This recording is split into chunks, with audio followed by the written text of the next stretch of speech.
বিষয় হবে যে দুর্নীতিকে না বলা, দুর্নীতিকে লাল কার্ড দেখানো।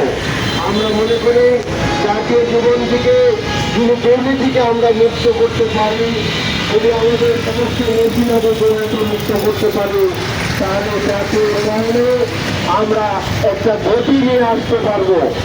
আমরা জাতীয় উন্নয়নকে একটা বড় ধাপে নিয়ে যেতে পারবো। তাদের জাতির জন্য সবথেকে প্রয়োজন হল দুর্নীতি মুক্ত করা। আজকে দেখা যায় যারা এমপি হচ্ছেন, যারা মিনিস্টার হচ্ছেন, তাদের অনেক উন্নতি হচ্ছে, তাদের ব্যাংক ব্যালেন্স বাড়ছে, তাদের বাড়ি হচ্ছে, তাদের গাড়ি হচ্ছে। আমাদেরই টাকায় কেনাডায় বেগমপাড়া তৈরি করা হচ্ছে, আমাদের টাকায় আজকে ইংল্যান্ডে একজন মন্ত্রী প্রায় 250 আপনার বাড়িঘর সেখানে তো তিনি মালিক হয়েছেন। আমরা দেশের